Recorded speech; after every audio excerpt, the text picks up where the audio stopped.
Corona గురించి ఎన్నో వార్తలు వింటున్నాం. ఎన్నో ప్రమాదాలను కళ్ల ముందు చూస్తున్నాం. కరోనా రేపిన కల్లోలం మానవాళి ముందెన్నడూ చూడలేదు. తొలిసారిగా ఆసుపత్రుల్లో నో ఎంట్రీ, నో బెడ్స్ పరిస్థితి. ఏటీఎంలు, మాల్స్ ముందే కాదు, బెడ్ కోసం క్యూలో నిలబడాల్సి వచ్చింది. చివరాఖరకు చనిపోతే అంత్యక్రియలు చేయడానికి క్యూలో ఉండాల్సిన దుస్థితి. గతంలో ఎన్నడూ లేని విధంగా జనాలను దయ లేకుండా కాటికి పంపేస్తోంది కరోనా. లక్షల్లో కేసులు, వేలల్లో మరణాలు, ఎక్కడ చూసినా శవాల గుట్టలు. ఏం జరిగిందో ఏమైందో తెలుసుకునేలోగా జరగాల్సిన నష్టం జరిగిపోతోంది. చిన్న పెద్ద అన్న తేడా లేకుండా అందరిపైన కరోనా తీవ్ర ప్రభావం చూపెడుతోంది. కరోనా ఫస్ట్ వేవ్ చూసి హడలిపోతే సెకండ్ వేవ్ వణికించేస్తోంది.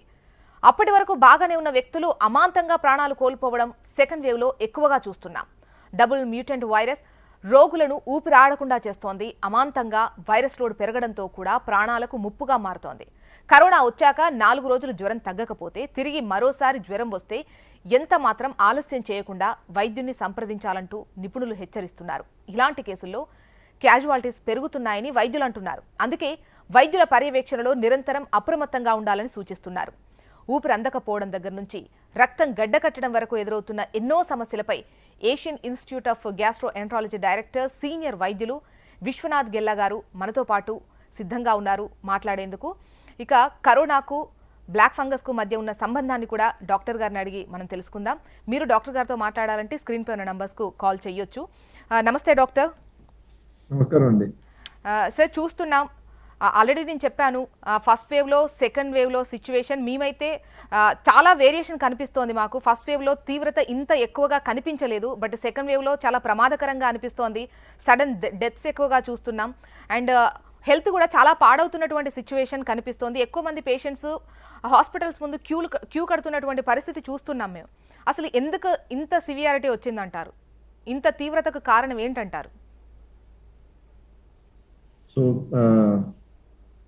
మనకి అంటే మీరు చెప్పిన విషయాలన్నీ చాలా కరెక్ట్ అండి. సెకండ్ వేవ్ చాలా సివియర్గా ఉంది. పేషెంట్స్ విత్ ఇన్ 5-6 డేస్లోనే బాగా సిక్గా అయిపోతున్నారు. దాని తర్వాత చాలా మంది బ్లడ్ క్లాటింగ్ కాంప్లికేషన్స్ కూడా వస్తున్నాయి అనమాట. ఈ లైక్ బ్రెయిన్ లో కానీ హార్ట్ లో కానీ ఇట్లాంటి కాంప్లికేషన్స్ అన్ని వస్తున్నాయి. బెడ్స్ దొరకడం లేదు. ఇంత ఈ పరిస్థితి మనకి ఫస్ట్ వేవ్ లో మనకి లేకుండా ఉండింది. ఎందుకంటే కనుక ఫస్ట్ వేవ్ లో పీక్ ఒక 2 months ఉండింది. దాని తర్వాత ఐ థింక్ స్లోగా తగ్గిపోయింది. So and number of cases కూడా ఇంత ఎప్పుడు దాటలేదు అనమాట. మనకి ఇప్పుడు ఆల్మోస్ట్ ప్రతిరోజు మనకి 1,00,000 కేసులు దాటిపోవడము. దాని తర్వాత ఇంకా I think I'm not following the senses, but regular గా ఐ థింక్ ఇంకా చాలా ఎక్కువ కేసులు వస్తున్నాయి అనమాట. ఆ పరిస్థితి వల్ల మనకి ఐ థింక్ మీరు చెప్పినట్టు క్యూలు కట్టాల్సిన పరిస్థితి, సడన్ డెత్స్, ఇంకా ప్రతి చోట కూడా ఆక్సిజన్ ల్యాక్ ఉండడము, ఇంకా కొన్ని చోట్ల ఆక్సిజన్ కోసం అని చెప్పి లైక్ గొడవలు జరగడము, ఇక ఆక్సిజన్ లేకపోవల్ల సడన్ డెత్స్. మన రుయా హాస్పిటల్లో మనం చూసాం, తిరుపతిలో సడన్ డెత్స్. దాని తర్వాత రెమ్డెసివిర్ అవైలబిలిటీ లేకపోవడం. ఇప్పుడు కొత్త ఇష్యూ ఏంటంటే కనుక యాంటీ ఫంగల్స్, మన ఆంఫోటెరిసిన్ అనేది కూడా మనకు దొరకడం లేదు. ఫంగల్ ఇన్ఫెక్షన్ వస్తే వాడేది, అది కూడా దొరకడం లేదన్నమాట. మనకి వీటన్నిటికీ కూడా ముఖ్య కారణాలు 2-3 ఉన్నాయండి. ఒకటి, మనకి ఐ థింక్ మన ఇండియన్ పొలిటికల్ సినారియోలో ఎలక్షన్స్ జరగడము, దాని తర్వాత కుంభమేళా, ఇంకా జనాలు ఐ థింక్ ఈ 1 year నుంచి బాగా విసిగిపోవడం. అంటే ఇక మాస్క్ అంటే ఎందుకు, మనకి 1 year నుంచి వేసుకున్నాం కదా, ఇప్పుడు కరోనా తగ్గిపోతుంది కదా, మనం ఎన్ని ఫాలో చేయక్కర్లేదు ప్రికాషన్స్, మాస్క్ వేసుకోవడం. మనం అనుకోవచ్చు కదా ఈ సెకండ్ వేవ్ గురించి, అంటే పెద్దగా ఇది ఒక సెకండ్ వేవ్ అనేది వస్తుంది అని కూడా మనం ఎక్స్పెక్ట్ చేయలేదు. అండ్ ఇతర దేశాల్లో మనకన్నా ముందుగానే సెకండ్ వేవ్ ఆల్రెడీ వాళ్ళు అనుభవించారు. 4 months వరకు వాళ్ళు సెకండ్ వేవ్ చూశారు. సెకండ్ వేవ్ లో చాలా తీవ్రంగా ఉంది అని విన్నాం. బట్ మనం ఎందుకు అంటే మన జనాభా కూడా ఎక్కువగా ఉంది, మనకు ఖచ్చితంగా వచ్చేటువంటి అంటే నెగ్లిజిబుల్ ఉంటే ఖచ్చితంగా వచ్చే ఛాన్సెస్ ఎక్కువగా ఉన్నాయి. బట్ మనం అంత అప్రమత్తం అవ్వలేదని అనిపిస్తోంది. అండ్ ఫస్ట్ వేవ్ నుండి సెకండ్ వేవ్ ఏదైతే మనకు కొంచెం మధ్యలో టైం వచ్చిందో చాలా లైట్ తీసుకున్న పరిస్థితే కనిపిస్తోంది. డెఫినెట్ గా మనం అప్రమత్తం కాలేదండి. ఇట్స్ ఫెయిల్యూర్ మన పార్ట్ లో యాక్చువల్ గా. ఎందుకంటే కనుక మనం ఐ థింక్ అందరూ ఎట్లయితే అనుకున్నారు అంటే మన ఇండియాలో మనం బాగానే కంట్రోల్ చేయగలిగాము. జనవరి ఫిబ్రవరిలో కేసులు లేకపోయేటప్పటికి, తక్కువ ఉండేటప్పటికి బాగానే కంట్రోల్ చేసాం అనుకున్నారు. దానివల్ల ఐ థింక్ లైక్ ఎవ్రీ యాంగిల్లో మనకి అంటే అందరూ లైక్ మాస్కులు ధరించకపోవడము, లేకపోతే ఈ సోషల్ గ్యాదరింగ్స్ అవాయిడ్ చేయకపోవడము, ఎలక్షన్స్, కుంభమేళా, ఇట్లా మల్టిపుల్ థింగ్స్ జరిగినాయి అనమాట. ఈ మల్టిపుల్ థింగ్స్ వల్ల మనకి వచ్చిందనమాట. ఇది టోటల్ గా మనము ప్రిడిక్ట్ చేయలేని దీని వల్లనే, ఆ ఇష్యూ వల్లనే మనకి ఐ థింక్ మనం we are currently facing this issue అనమాట. లేకపోతే ఐ థింక్ ఇంత కొరత మనకు ఉండేది కదా, బెడ్స్ కానీ, ఆక్సిజన్ కానీ, రెమ్డెసివిర్ కానీ, యాంటీబయాటిక్స్ కానీ. అండ్ సార్ అంటే ముందుగానే ఒక ప్రచారం కూడా జరిగింది కదా ఆఫ్టర్ ఫస్ట్ వేవ్ తర్వాత, అంటే కొంచెం అప్పుడప్పుడే అన్లాక్ అయిన తర్వాత ఒక్కొక్కటి అన్లాక్ అవుతూ వచ్చిన తర్వాత పూర్తిగా అన్లాక్ అయిన సిచ్యువేషన్స్లో మనకు హర్డ్ ఇమ్యూనిటీ వచ్చేసింది, ఇప్పటికే చాలా మందికి వచ్చేసి వెళ్ళిపోయి ఉంటుంది. ఆ తర్వాత ఇప్పట్లో మనం చాలా బలంగా ఉన్నాం, మన వాళ్ళ మీద ఇంత ఎఫెక్ట్ ఉండదు, మనకి ఇమ్యూనిటీ ఉంది, ఇలాంటి లెక్కలన్నీ కూడా ప్రజల్ని ఏమైనా అంటే ఆలోచన లేకుండా ఇంకా మనం మాస్క్ పెట్టుకోని అవసరం లేదు, జనాలలో తిరగచ్చు, ఈ సోషల్ గ్యాదరింగ్స్లో ఉండొచ్చు, పెళ్ళికి 50 మంది అయితే 100 మంది వెళ్ళొచ్చు, ఇట్లా ఏమన్నా అనుకున్నారని అనిపిస్తోందా? అంటే ఈ లెక్కలు ఏవైతే జనాలకు ప్రసారం అయినాయో, అంటే పెద్దలు నిపుణులు చెప్పినటువంటివి, దీన్ని మనం ఎట్లా చూడాలి సార్? ఆ సర్వేస్ అన్నిట్లో కూడా ఐ థింక్ 40-50% మెంబర్స్ కి 30-50% రేంజ్ వరకు మనకి అందరికి లైక్ యాంటీబాడీస్ డెవలప్ అయిపోయినాయి, దాని తర్వాత ఇమ్యూనిటీ వచ్చేసిందని ప్రచారం అయితే జరిగింది, వాస్తవమే. కానీ ఇప్పుడు మనకి గుర్తుపెట్టుకోవాల్సింది ఏంటంటే ఇప్పుడు ఈ కరెంట్ స్ట్రెయిన్ ఏదైతే ఉందో, మ్యూటెంట్ స్ట్రెయిన్, ఇప్పుడు మన ఇండియాలో ఐడెంటిఫై చేసిన స్ట్రెయిన్, ఇప్పుడు ఆంధ్రాలో కూడా ఒక స్పెషల్ స్ట్రెయిన్ ఐడెంటిఫై చేస్తారంటున్నారు. ఇవన్నీ కూడా ఇప్పుడు ఆ మ్యూటెంట్ స్ట్రెయిన్స్ ఏంటంటే కనుక ఇది మనకి ఇన్ఫెక్షన్ బాడీలోకి ఎంటర్ అయినప్పుడు మనకి ఆల్రెడీ ఉన్న ఇమ్యూనిటీ సరిపోదు అనమాట. ఎందుకంటే అది ఆ మ్యూటెంట్ స్ట్రెయిన్ అనేది యాంటీబాడీస్ నుంచి ఎస్కేప్ అవుతుంది అనమాట. అది ఎప్పుడు మన బాడీకి ఎప్పుడు లైక్ మన బాడీ ఎప్పుడు కూడా ఆ వైరస్ కి ఎక్స్పోజ్ కాలేదు కాబట్టి దానికి రిలేటెడ్ ఇమ్యూనిటీ మనకి డెవలప్ కాలేదు. సో దానివల్ల మనకి ఇంత ప్రభావం ఉందన్నమాట ఈ మ్యూటెంట్ స్ట్రెయిన్స్ వల్ల. అండ్ సార్ కేసుల తీవ్రత పెరగడానికి అంటే ఈ సోషల్ గ్యాదరింగ్స్ అనొచ్చు, ఇప్పుడు మీరు చెప్పారు కుంభమేళా అండ్ మన ఎలక్షన్స్ మొన్న జరిగినటువంటి టైంలో కూడా అప్పుడు ఎవరికి కరోనా గుర్తొచ్చినటువంటి పరిస్థితి లేదు. ఓకే, కేసులు ఎక్కువగా పెరగడానికి అది కారణం అనుకుంటే, అండ్ ఒక్కొక్క కేసుకు సంబంధించి కూడా తీవ్రత అంటే మనం ఫస్ట్ వేవ్లో చూసిన దానికి సెకండ్ వేవ్లో చూసిన దానికి తీవ్రత అనేది కూడా చాలా ఎక్కువగా కనిపిస్తోంది. అప్పుడు ఇంత వైరస్ ఇంత ఫాస్ట్ యాక్షన్ చూపించిన పరిస్థితి అప్పుడు ఫస్ట్ వేవ్లో చూసినట్టు అనిపించట్లేదు. బట్ ఇప్పుడు చూస్తే 2-3 డేస్కే హాస్పిటలైజ్ అవుతున్నటువంటి సిచ్యువేషన్, లంగ్స్ ఎఫెక్ట్ అవుతున్నటువంటి, ముఖ్యంగా ఈ వైరస్లో లంగ్సే మెయిన్. సో లంగ్స్ వరకు వెళ్ళిపోతున్న సిచ్యువేషన్స్ వస్తున్నాయని డాక్టర్స్ చెబుతున్నారు. అంటే ఎందుకు సార్, ఏమైంది అసలు, వైరస్లో ఎటువంటి అంటే మ్యూటేషన్స్ జరిగాయి ఏంటి, దాని గురించి వివరిస్తారా? సో మనము యాక్చువల్గా ఈ వేవ్ లో మనం చూస్తున్నాము సెకండ్ థర్డ్ డే నుంచి మీరు అంటున్నారు, కానీ most of the patients general గా 4th or 5th డేకి దాకా సిక్ అవుతున్నారు అనమాట. మీరు చెప్పినట్టు ఆక్సిజన్ లెవెల్ తగ్గడం జరుగుతుంది. సెకండ్ డే థర్డ్ డేకి అంటే వెరీ రేర్ అనమాట, ఆక్సిజన్ లెవెల్ తగ్గుతుంది కానీ చాలా రేర్ అనమాట. మేబీ 100 తీసుకుంటే లైక్ 100 పీపుల్ తీసుకుంటే మేబీ 1 or 2 పీపుల్ అట్లా రేర్ గా మనకి థర్డ్ డే 4th డేకి రావచ్చు అనమాట. బట్ అందరు కూడా most of the times 5 days పడుతుంది అనమాట వారు రావడానికి అనమాట. అండ్ మీరు అడిగినట్టు ఈ మ్యూటెంట్ స్ట్రెయిన్ గురించి మనకి 1617 అని ఒక B1617 అని ఒక వేరియంట్ స్ట్రెయిన్ మనకి ఇండియాలో ఐడెంటిఫై చేసాం అనమాట. అండ్ ట్రిపుల్ వేరియంట్ స్ట్రెయిన్స్ అంటున్నారు అనమాట, ట్రిపుల్ మ్యూటెంట్ స్ట్రెయిన్స్ అని చెప్పి అంటున్నారు అనమాట. ఈ triple mutant strain multiple mutations రావడం వల్ల బాగా ఫాస్ట్ గా స్ప్రెడ్ అవుతుంది. దాని తర్వాత ఇంకా సివియరిటీ కూడా ఎక్కువ ఉంటుంది అనమాట. ఈ రెండు విషయాలు అనమాట. మీరు చూసినట్టయితే ప్రతి కుటుంబంలోనూ ఒకరు ఇన్ఫెక్ట్ అయితే మరి అదే కుటుంబంలో almost like more than 50-60% members అందరూ ఎఫెక్ట్ అయిపోతున్నారు అనమాట. కొన్ని ఫ్యామిలీస్ లో అయితే కనుక అసలుకి కేర్ తీసుకోవడానికి ఎవరు ఉండలేని పరిస్థితి కూడా ఉంది. ఒక పర్సన్ సిక్ అయిపోతే ఆ పర్సన్ ని సిక్ అయినప్పుడు చూసుకోవడానికి అంటే హాస్పిటల్లో వాళ్ళకి వచ్చి కౌన్సిలింగ్ అటెండ్ కావడానికి కానీ, లేకపోతే వాళ్ళని వెళ్ళి కలవాలన్నా కానీ, కొన్నిసార్లు అంటే ఐసీయూలో ఉన్నప్పుడు పేషెంట్స్ అందరూ వాళ్ళ ఫ్యామిలీ మెంబర్స్ రిక్వెస్ట్ చేస్తుంటారు అనమాట, రమ్మని చెప్పి చూడడానికి. అట్లాంటి పరిస్థితి కూడా ఉండింది అనమాట. అంటే ఒక్కొక్క ఫ్యామిలీలో చాలా మంది ఇన్వాల్వ్ అయిపోవడము, డెత్స్ జరగడము, అంటే చాలా దయనీయమైన పరిస్థితి అనమాట. మనకి అంటే యంగ్ పీపుల్ కూడా ఎఫెక్ట్ అయ్యారనమాట. ఈ వేవ్ లో మీకు ఏంటంటే ఎల్డర్లీ కంటే కూడా యంగ్ పీపుల్ చాలా ఎఫెక్ట్ అయ్యారనమాట. అంటే bread winners of the family, like కుటుంబంలో సంపాదించే వ్యక్తులు ఎవరైతే ఉన్నారో వాళ్ళు చాలా మంది చనిపోయారనమాట. ఇది చాలా బాధాకరంగా ఉందన్నమాట. అంటే యంగ్ పిల్లలు ఎవరైతే ఉన్నారో వాళ్ళ తల్లిదండ్రులు చనిపోవడం కూడా చాలా బాధాకరంగా ఉందన్నమాట. సార్ మీతో మాట్లాడేందుకు కాలర్ సిద్ధంగా ఉన్నారు, రమాదేవి నరసరావుపేట నుంచి. రమాదేవి గారు. నమస్కారం. రమాదేవి గారు, సార్తో మాట్లాడండి.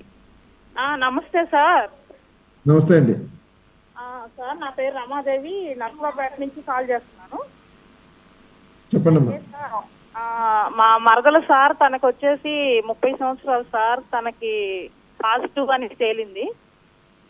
అయితే తను కండిషను లంగ్స్ లోకి బాగా ఎక్కువగా ఉంది, ఇన్ఫెక్షన్ అయిందని చెప్పేసి వెంటిలేటర్ మీద తను ఉంది సార్. అయితే పల్స్ వచ్చేసి తనకి 84% ఉంది సార్. పల్స్ వచ్చేసి అయితే ఆక్సిజన్ లెవెల్ సార్, తన కండిషన్ వెంటిలేటర్ మీద ఉంది సార్. ఊపిరి పీల్చుకోవడం కూడా చాలా కష్టంగా ఉంది తనకి. ఉమ్, చాలా ఇబ్బంది పడుతున్నారు సార్. ఉమ్, అయితే ఇలా మాకు ఫలానా అని చెప్పట్లేదు సార్. తనకి ప్లాస్మా కూడా ఎక్కిచ్చారు. ఉమ్, ఓకే. ప్లాస్మా ఎక్కిచ్చారు. తర్వాత ఏదో ఇంజక్షన్ అని చెప్పేసి కొంచెం ఆ ఇంజక్షన్ కూడా కాస్ట్ ఎక్కువ సార్. అది కూడా చేశారు తనకి. ఉమ్, ఉమ్. అయితే ప్రజెంట్ వెంటిలేటర్ మీద ఉంది సార్. తనకి ఎలాంటి తగ్గింది అన్న మార్పు అనేది కూడా మాకు లేదు అంటే సార్. కరోనా పేషెంట్స్ వెంటిలేటర్ మీదకి వెళ్ళడం అనేది చాలా సివియర్ కింద పరిగణిస్తామని. అంటే బాగా తీవ్రంగా వస్తేనే తప్ప ఈ జబ్బు అనేది లంగ్స్ బాగా తీవ్రంగా ఎఫెక్ట్ అయితే తప్ప మనకి ఈ ప్రాబ్లం తలెత్తదు అనమాట. వెంటిలేటర్ మీదకి వెళ్ళాల్సిన అవసరం అనమాట. మనం క్రిటికల్ గా ఉన్నా కానీ ఇటువంటి పరిస్థితుల్లో మనము ప్రయత్నం అయితే చేయాలి, తప్పదు. ఎందుకంటే వెంటిలేటర్ మీదకి వెళ్ళి కూడా బయటకు వచ్చిన పేషెంట్స్ ఉన్నారు చాలా మంది మా దగ్గర. సో అలానే మేము కొన్ని కేసెస్ లో మేము ఎంత ప్రయత్నించినా కానీ సక్సెస్ కాని కేసెస్ ఉన్నాయన్నమాట. మేము కోల్పోవాల్సిన సందర్భాలు చాలా ఉన్నాయన్నమాట, పేషెంట్స్ ని కోల్పోయిన సందర్భాలు అనమాట. సో ఈ టైంలో మనం ధైర్యంగా ఉండి మనం ప్రయత్నం వదిలిపెట్టకుండా వెంటిలేటర్ మీద సపోర్ట్ అనేది కంటిన్యూ చేయడం బెస్ట్ అనమాట. అండ్ డాక్టర్ గారు, మీరు ఎంతోమంది పేషెంట్ను ట్రీట్ చేస్తూ ఉన్నారు కదా, అంటే ఆల్మోస్ట్ మీ దగ్గరికి రావడం అని అంటేనే లంగ్స్ ఎఫెక్ట్ అయిన తర్వాతే ఆల్మోస్ట్ మీరు అంటే కండిషన్ అనేది క్రిటికల్ అవుతూ ఉంటుంది.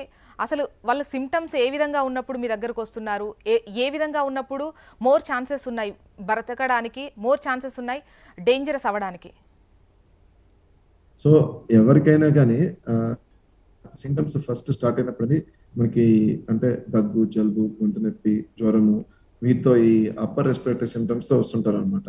ఓకే, ఇది కామన్ సింటమ్స్. కొన్నిసార్లు మనకి రేర్ గా లూజ్ మోషన్స్ రావడం కానీ, లేకపోతే పొట్టలో నొప్పి కింద రావడం కానీ, వామిటింగ్స్ రావడం కానీ అట్లా ఉంటుంది. ఇది కొంచెం లెస్ కామన్ అనమాట. ఈ వామిటింగ్స్ రావడం అనేది ఒక 25-30% లో ఉండొచ్చు అనమాట. ఇంకొంతమందిలో మనకి ఏంటంటే ఓన్లీ నీరసం లెక్క వస్తున్నారు అనమాట. అంటే ఇంకా అసలు వాళ్ళకి ఏమి దగ్గు, జలుబు కానీ ఏమి ఉండట్లేదు అనమాట, ఓన్లీ నీరసం లెక్క వస్తున్నారు అనమాట.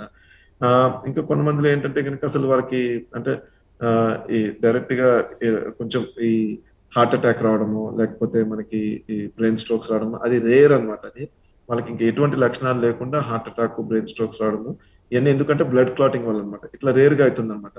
సో మనకి ఈ కరెంట్ సిచ్యువేషన్ లో ఈ సిమ్టమ్స్ ఏమీ లేకుండా, ఈ దగ్గు, జలుబు ఏం లేకుండా, ఫీవర్ తో వచ్చినా, ఓన్లీ నీరసంతో వచ్చినా కానీ, లేకపోతే ఏదైనా హార్ట్ అటాక్ లాంటి లక్షణాలు ఏమైనా కనిపించినా కానీ డెఫినెట్ గా మనకి కోవిడ్ అనేది సస్పెక్ట్ చేయాలి, కోవిడ్ కి టెస్టింగ్ కూడా చేయాలన్నమాట. అది. అండ్ సార్, గతంలో ఫీవర్స్ వస్తే అన్ని ఒకనొక టైంలో డెంగ్యూ లాంటి ఫీవర్స్ వస్తే ప్రతిదీ డెంగ్యూ కాదు, మీరు హాస్పిటల్ వైపు పరుగులు తీయకండి, వైరల్ ఇన్ఫెక్షన్స్ కూడా ఈ విధంగానే ఉంటాయన్నారు. అండ్ ఇప్పుడు కరోనా వైరస్ చూసినప్పుడు కూడా ఇప్పుడు అన్ని జ్వరాలు అది కాదు అని చెప్పలేనటువంటి పరిస్థితి. ఫీవర్ వస్తే ఖచ్చితంగా సస్పెక్ట్ చేయాల్సిన పరిస్థితే ఉంది. కోవిడ్ ఏమో ఖచ్చితంగా టెస్ట్ చేయాల్సినటువంటి పరిస్థితి అయితే ఉంది సార్. సార్, ఈ క్వశ్చన్ అడుగుతాను, బట్ అంతకన్నా ముందు ఒక కాలర్ ఉన్నారు సార్ మీతో మాట్లాడేందుకు. కాలర్ని తీసుకుందాం. హలో. హలో, నమస్కారం. బ్రహ్మారెడ్డి గారు. సార్ నమస్తే సార్. నమస్కారం అండి. సార్, మా కజిన్ బ్రదర్ కి మామూలుగా ఈ నెల 5వ తేదీ వ్యాక్సిన్ ఫస్ట్ డోస్ వేసుకున్నారు సార్. ఓకే. అయితే వాళ్ళ ఫాదర్ కి పాజిటివ్ చిలక హాస్పిటల్లో ఉన్న బట్టి వాళ్ళు టెస్ట్ చేశారంట. మళ్ళీ అబ్బాయికి కూడా పాజిటివ్ అని వచ్చింది సార్. అది మరి వ్యాక్సిన్ వేసుకున్న తర్వాత పాజిటివ్ వస్తుందని కొంతమంది చెప్తున్నారు. దానికి ఎట్లా చేయాలి సార్? వ్యాక్సిన్ వేసుకోవడం వల్ల ఎప్పుడు కూడా పాజిటివ్ రాదండి. వ్యాక్సిన్ వల్ల మనకి ఎప్పుడు కూడా ఇన్ఫెక్షన్ అనేది రాదనమాట.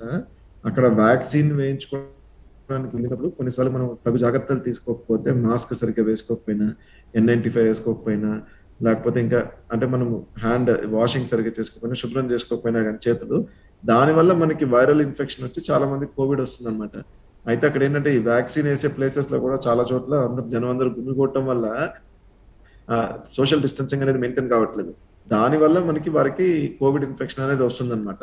యాక్చువల్ గా మనకి ఈ ప్రాబ్లం అనేది యాక్చువల్ గా మనకి వ్యాక్సిన్ వల్ల అయితే కాదు, 100% కాదు. అండ్ డాక్టర్, అంటే వ్యాక్సిన్ వేయించుకునే కన్నా ముందు ఖచ్చితంగా ఒకసారి కోవిడ్ టెస్ట్ చేయించుకున్న తర్వాత, కోవిడ్ నెగిటివ్ రిపోర్ట్ వచ్చిన తర్వాతనే వ్యాక్సిన్ వేసుకుంటే బెటర్ ఏమో కదా డాక్టర్? ఎందుకంటే కొంతమంది ఎసిమ్టమాటిక్ కూడా ఉన్నటువంటి సిచ్యువేషన్స్ వింటూ ఉన్నాము. ఆ తర్వాత సారీ చెప్పండి. యా ఇప్పుడు వరల్డ్ హెల్త్ ఆర్గనైజేషన్ నుంచి ఇంకా మన ఇండియన్ గవర్నమెంట్ నుంచి క్లియర్ కట్ గైడ్ లైన్స్ ఉన్నాయండి. సో మనకి సిమ్టమ్స్ ఉంటే మనకి టెస్టింగ్ చేయించుకోవాలి, కోవిడ్ టెస్టింగ్ చేయించుకోవాలి. సిమ్టమ్స్ లేనప్పుడు కోవిడ్ టెస్టింగ్ అనేది అసలు చేయించుకోవాల్సిన అవసరం లేదు. డైరెక్ట్ గా వ్యాక్సిన్ తీసుకోవచ్చు. వాళ్ళు జనరల్ హెల్త్ బాగానే ఉంటే కనుక వారికి సపోజ్ ఎనీ ప్రాబ్లం కానీ sugar, BP, thyroid, heart related problem, asthma, liver problem, kidney problem, వారికి ఏ ప్రీవియస్ ప్రాబ్లం ఉన్నా కానీ వారి హెల్త్ జనరల్ గా ఎలా అయితే ఉంటుందో గత 10 రోజుల్లో, వారం రోజుల్లో, వారం 10 రోజుల్లో నార్మల్ గా ఎలా ఉంటుందో ఈ కొన్ని నెలల్లో ఎలా ఉంటుందో లైక్ ఈ వారం 10 రోజుల్లో కూడా ఈ వ్యాక్సిన్ వేసుకునే ముందు అలానే స్టేబుల్ గా ఉన్నట్టయితే కనుక ఈ వ్యాక్సిన్ అనేది కంపల్సరీ తీసుకోవచ్చు అనమాట. కోవిడ్ టెస్టింగ్ అనేది చేయక్కర్లేదు. సార్ కాలర్ ఉన్నారు సార్, ప్రభావతి నరసరావుపేట నుంచి. ప్రభావతి గారు, డాక్టర్ గారితో మాట్లాడండి. ప్రభావతి గారు నమస్తే సార్. నమస్తే అండి. నా పేరు ప్రభావతి, నేను నర్సరావుపేట నుంచి కాల్ చేస్తున్నాను. చెప్పండి ప్రభావతి గారు.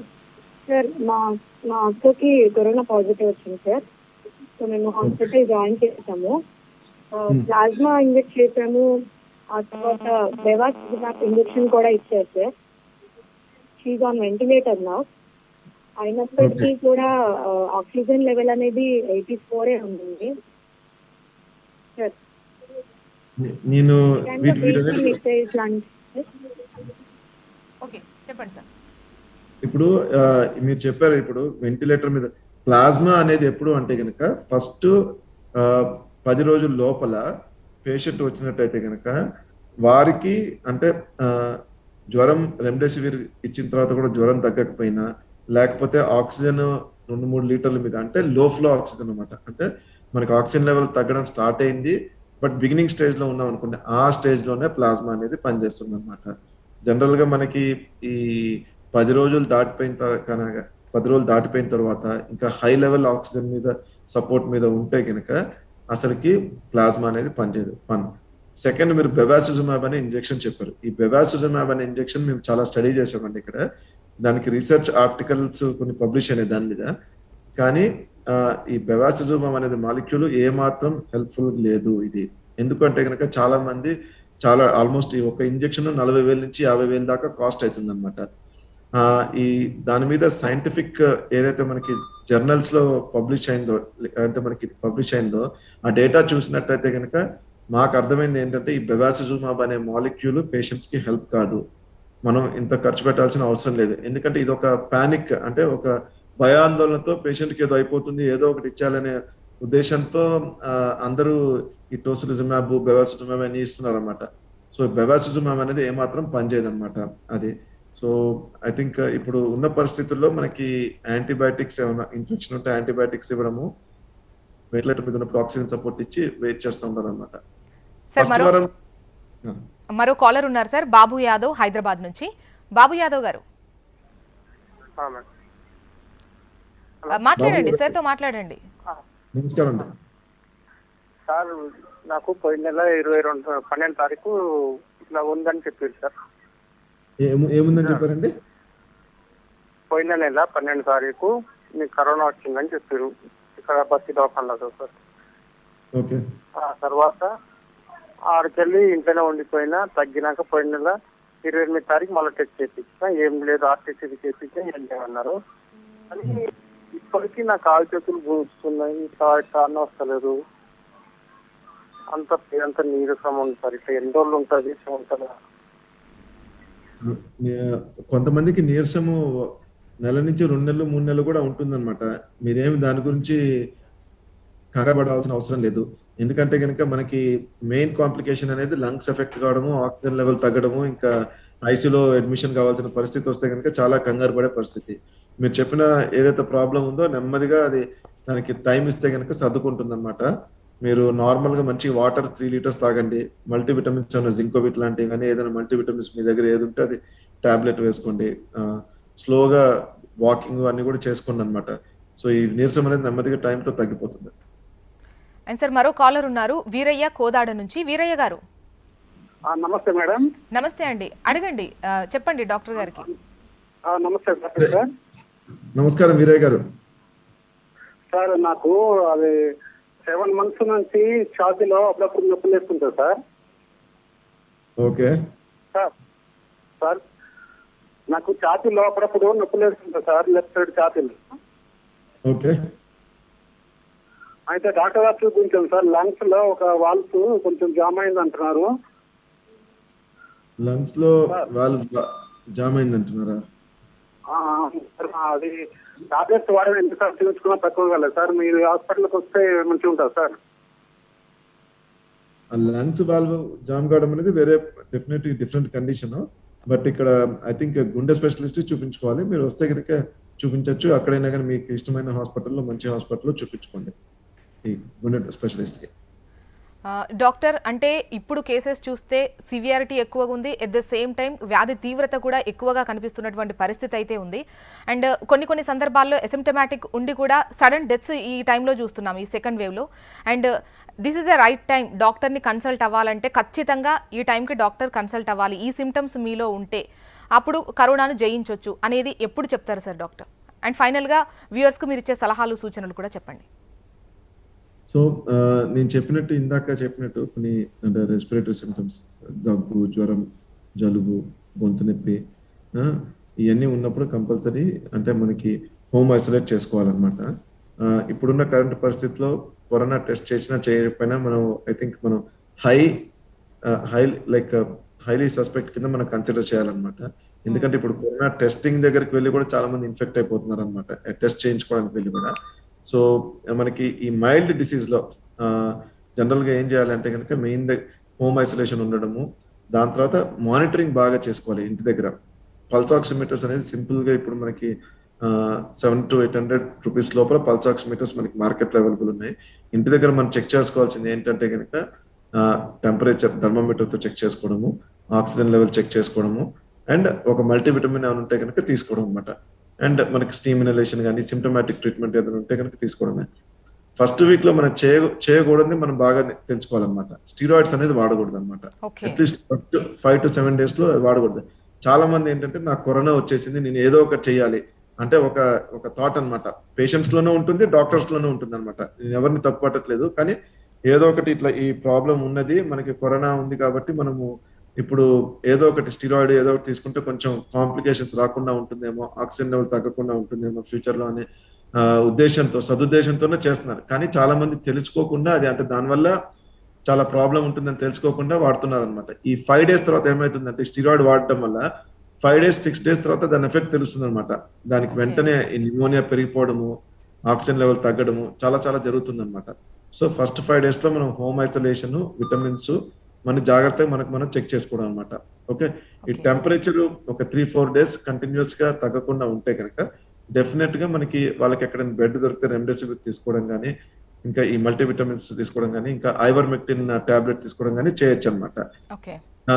మనకి ఫీవర్ కంటిన్యూ అవుతుందని చెప్పి మాత్రం స్టీరాయిడ్ అనేది వాడకూడదు అనమాట. అది చాలా తప్పు కాన్సెప్ట్ అనమాట. అది మనకి స్టీరాయిడ్ అనేది వాడాల్సింది ఎప్పుడు అంటే కనుక ఆక్సిజన్ లెవెల్ తక్కువైనప్పుడు వాడాలన్నమాట. ఆర్ మనకి సెకండ్ వీక్ లో మనకి కొన్నిసార్లు అంటే సిఆర్పి లెవెల్స్ అని బ్లడ్ టెస్ట్ చేస్తుంటాం అనమాట. ఈ సిఆర్పి లెవెల్స్ మోర్ దెన్ 30 నుంచి 40 ఎక్కువైనా కానీ అప్పుడు వాడచ్చు అనమాట. స్టీరాయిడ్ అనేది చాలా జాగ్రత్తగా వాడాలి. స్టీరాయిడ్స్ అనేది అది కత్తి లాంటిది అనమాట. మనం జాగ్రత్తగా వాడితే మనం మంచిగా దాన్ని ఉపయోగించుకోవచ్చు. దాన్ని మనం అజాగ్రత్తతో వాడితే కనుక మిస్యూజ్ చేస్తే మనం ఇంజూర్ చేసుకుంటాం. Thank you doctor, thank you very much. Corona తీవ్రత ఎట్లా ఉంది, వ్యాధి తీవ్రత ఎట్లా ఉంది, పేషెంట్స్ ప్రస్తుతం మీ దగ్గరికి ఎటువంటి కండిషన్స్లో వస్తున్నారు, అండ్ ట్రీట్మెంట్ ఎలా ఉంటుంది, అండ్ అదేవిధంగా హోమ్ ఐసోలేషన్లో ఉన్నటువంటి వాళ్ళు, హోమ్ క్వారంటైన్లో ఉండేటి వాళ్ళు ఎటువంటి జాగ్రత్తలు తీసుకోవాలి, ఏ టైంలో డాక్టర్ని కన్సల్ట్ అవ్వాలి, ఏ విధంగా ఉండాలో చాలా చక్కగా వివరించారు. థ్యాంక్ యూ వెరీ మచ్ అండి. అండ్ మీరు ఏమాత్రం జ్వరం, అదేవిధంగా దగ్గు, శ్వాస తీసుకోవడంలో ఇబ్బంది ఉంటే అస్సలు నెగ్లెక్ట్ చేయకండి, డాక్టర్ని ఖచ్చితంగా కన్సల్ట్ అవ్వండి. అండ్ దానికన్నా ముందు కరోనా రాకుండా prevention is better than cure అంటారు కదా. సో మన జాగ్రత్తలు మనం పాటిద్దాం, కరోనా నిబంధనలు పాటిద్దాం, మాస్క్ ధరిద్దాం, శానిటైజ్ చేసుకుందాం, సోషల్ డిస్టెన్స్ మెయింటైన్ చేద్దాం. చూస్తూనే ఉండండి HM TV. వార్త ఆగదు, నిజం తాగదు.